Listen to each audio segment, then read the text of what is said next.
গায়রত কাকে বলে জানেন? নিজের স্ত্রীর শরীর দেখা তো দূরের কথা, নিজের স্ত্রীর চেহারা দেখা তো দূরের কথা, আপনার স্ত্রীকে পরপুরুষ দেখা তো দূরের কথা, আপনার স্ত্রীর নাম যেন কেউ না শুনে, এটাকে গায়রত বলে। আল্লাহ নবী সাহাবীদের একজন সাহাবীর স্ত্রীর নাম আর একজন সাহাবী জানতো না। চেহারা তো দেখা দূরের কথা, নিজের গঠন, শরীরের গঠন দেখা তো দূরের কথা, একজন সাহাবীর স্ত্রীর নাম অপর সাহাবী দেখতো, অপর সাহাবী জানতো না, তাকে দেখতো না।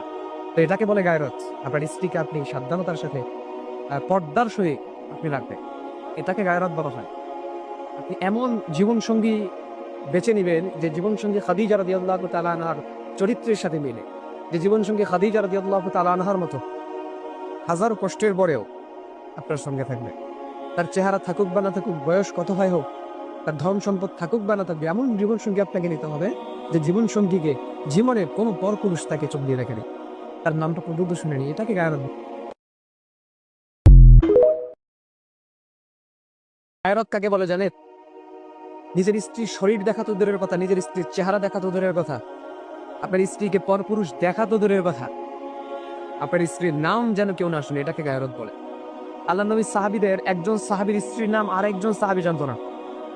চেহারা তো দেখা দূরের কথা, নিজের গঠন, শরীরের গঠন দেখা তো দূরের কথা, একজন সাহাবীর স্ত্রীর নাম অপর সাহাবী দেখতো, অপর সাহাবী জানতো না, তাকে দেখতো না।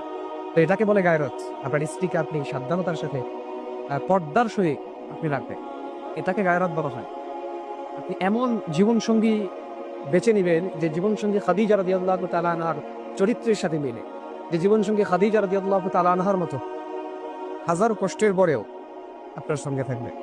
তার চেহারা থাকুক বা না থাকুক, বয়স কত হয় হোক, তার ধন সম্পদ থাকুক বা না থাকবে, এমন জীবন সঙ্গী আপনাকে নিতে হবে যে জীবন সঙ্গীকে জীবনে কোনো পরপুরুষ তাকে চোখ দিয়ে রেখে নেই, তার নামটা পর্যন্ত শুনেনি, এটাকে গায়রত।